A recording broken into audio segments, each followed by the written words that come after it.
Setembro Cultural. Olá pessoal, tudo bem? Eu sou a Carmen e hoje eu venho mostrar tudo que eu fiz, assisti, li, perambulei em setembro, em termos culturais, é claro.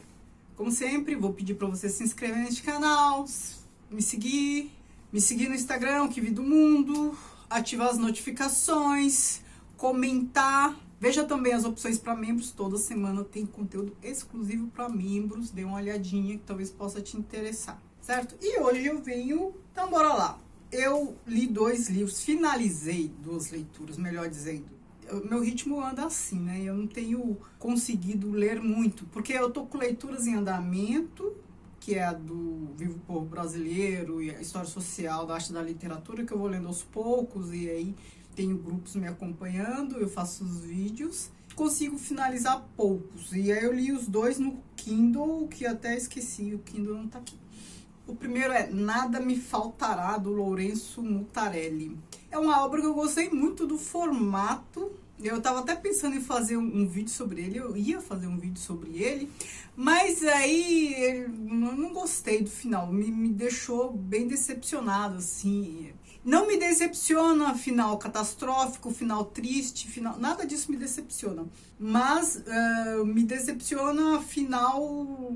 Parece que tá faltando alguma coisa, sabe? Não que as histórias têm que ser fechadinhas sempre, mas eu tive a impressão que havia muito ainda por vir, tinha muita coisa para ser desenrolada na história. E aí eu fiquei bodeada, falei, também não vou fazer vídeo não. Mas qual é a história? Mas que história é essa? É a história de um homem que, depois de sumir por um ano, ele aparece de novo em frente à casa dele. Sozinho, ele desapareceu com a esposa e com a filha, então ele era casado e tal, ele aparece depois de um ano e não lembra do que aconteceu, então assim, volta sozinho, não lembra, não sabe o que aconteceu com a esposa, com a filha e tal, e aí tem uma investigação, né, muitos acham que ele é culpado, que ele, enfim, deu cabo delas e tal, ele não lembra.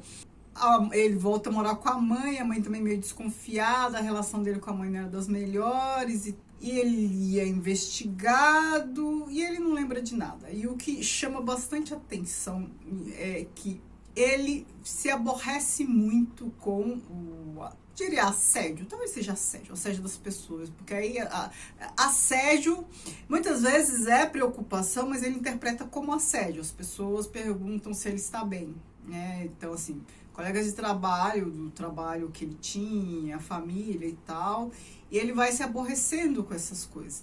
O que é interessante é que ele não lembra do que aconteceu e ele não se inquieta, ele também não quer saber. Então, não quer saber da filha, da esposa, não lembra o que aconteceu, não sabe se ele fez, se fez alguma coisa, não fez, mas ele também não quer saber e as pessoas querem saber, precisam descobrir, tem um investigador que precisa, mas ele não quer saber. Aí ele faz terapia, não gosta, ele é aquele tipo que não quer saber de nada.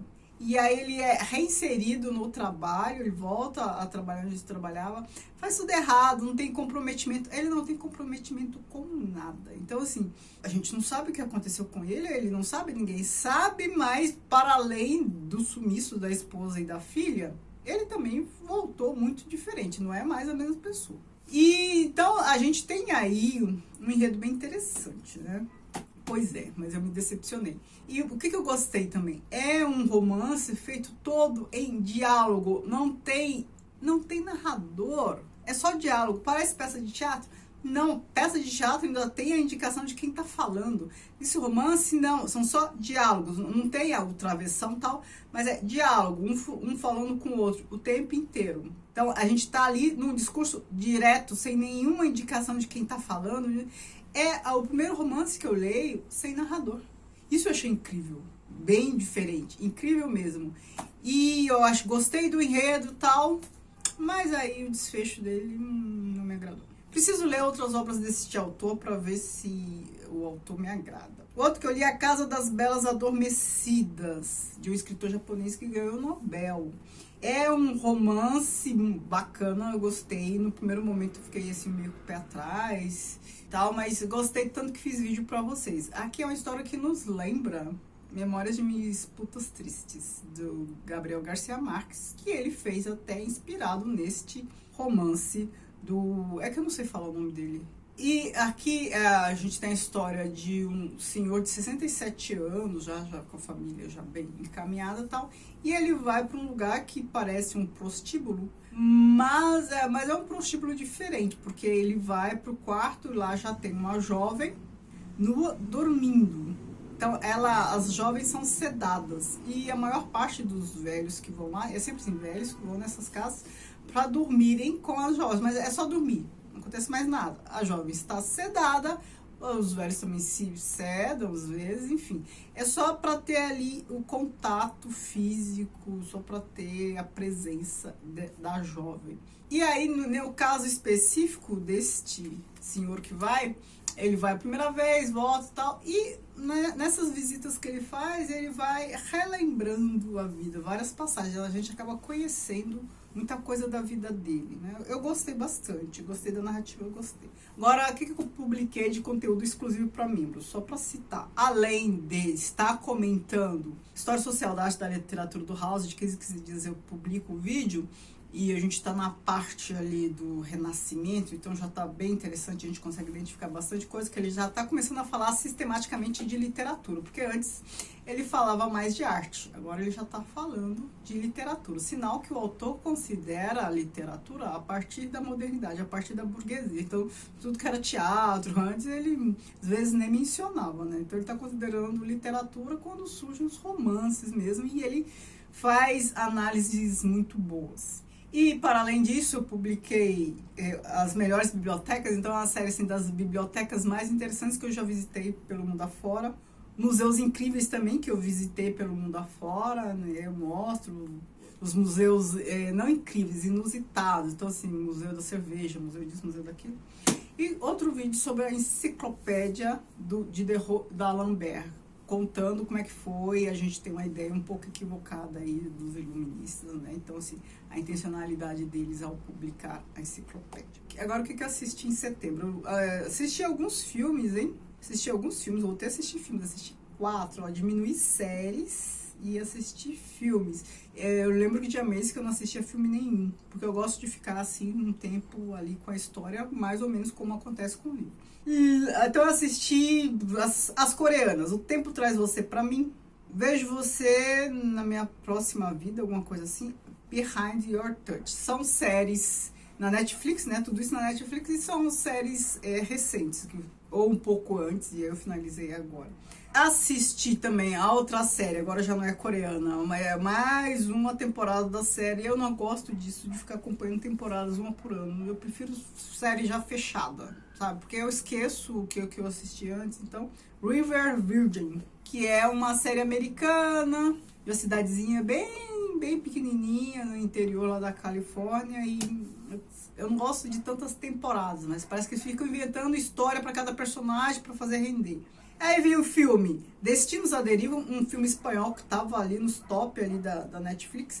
Que filme incomodativo, é mais ou menos a história de um naufrágio, a mulher tá fugindo, ela tá grávida, ela tá fugindo de um regime totalitário. Ela e o marido, e porque já estão fazendo ali a caça às bruxas, querendo eliminar as grávidas e tal. Ela tá grávida e o marido e tal, e enfim, não vou dar spoiler do que acontece. Eu sei que ela acaba à deriva num container no meio do mar, e ela grávida já para ter o bebê, sozinha lá dentro, sozinha, no container fechado em alto mar. E então o que vai acontecendo ali com ela é tão desesperador que você pensa, não tem mais como piorar. Piora. Aí vai piorar. E o filme praticamente todo é ela dentro desse container. É bom, mas confesso que eu fiquei um pouco agoniada com isso, essa condição. É pior do que a condição de um náufrago, né? O outro filme que eu assisti foi Erringard, que é um filme dinamarquês, de uma aristocracia dinamarquesa num tempo aí longínquo, talvez século XIX. Então, é um filme que me fez lembrar um pouco Ligações Perigosas, porque a gente tem aqui a Grã-Duquesa, que quer casar o filho. Ela pede para um músico lá muito próximo dela, muito próximo da corte, influenciar o filho, ensiná-lo a arte amorosa, porque ele não tem interesse em se casar e tal. Enfim, aí o cara lá, que é bem safado, bem mulherengo, casa nova, que inclusive fica com essa incumbência de ensiná-lo as coisas, ensinar o garoto as coisas, e para ele se casar.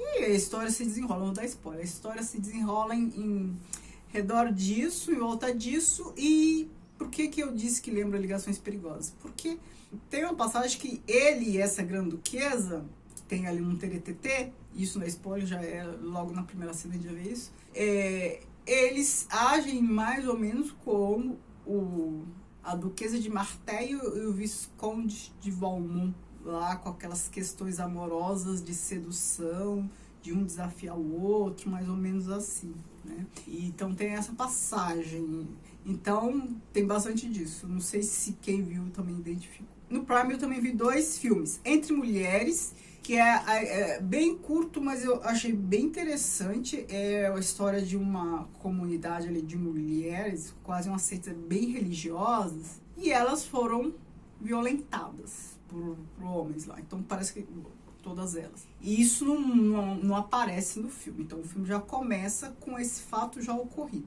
Então não é spoiler nada. E o impacto disso ali na vida delas e como elas conjugam isso com religião, de castigo de Deus, punição, e elas têm que decidir se vão denunciar os homens, se vão sair. Eu achei absurdo que assim, elas são vítimas, e aí por essa questão religiosa e tal, colocam elas numa situação de ter que decidir se seguem ali, mas sem denúncia, ou se vão embora porque querem denunciar.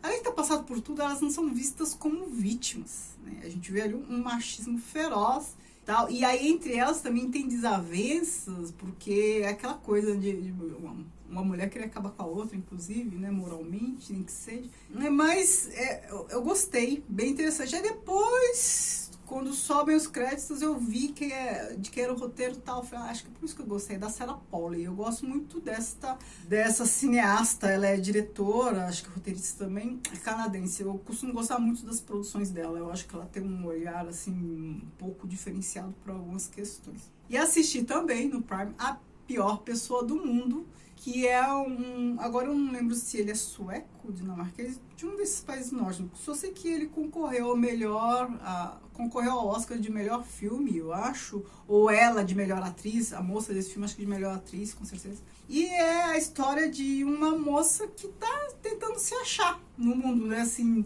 não sabe muito bem o que quer, então começa a cursar uma coisa, depois muda, começa a cursar outra, namora um, mas acha que gosta do outro, larga esse um e fica com outro e tal. Então, assim, é uma pessoa tentando ali se encontrar.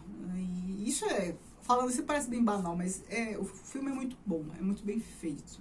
E aí, o que eu andei perambulando por aí? Fui no Museu de Arte Sacra, postei lá no Instagram algumas imagens, participei de um evento muito bacana no Arquivo Histórico aqui de São Paulo, e eu fiz uma excursão desses sábados aí de setembro, os lugares de memória da ditadura aqui em São Paulo. Então, assim, visitamos o DOI-CODE, visitamos o Memorial da Resistência, alguns monumentos à resistência, o Teatro Oficina, foi a história do Zé Celso ali, com o Teatro Oficina, toda a questão da ditadura, da resistência. Então, assim, foi um dia todo voltado para isso. Assim, foi pesado, porque o tema é pesado, mas foi muito bom, eu aprendi bastante coisa. Agora tem uma notícia que talvez não seja tão boa. Eu peço que vocês me perdoem, mas eu peço que vocês me perdoem, mas eu não vou conseguir publicar tantos vídeos mais. Eu tava até pensando em fechar o canal, acabar com o canal, porque é um trabalho, né? Assim, dá trabalho gravar, editar dá mais trabalho ainda e tal, com a frequência que eu publico.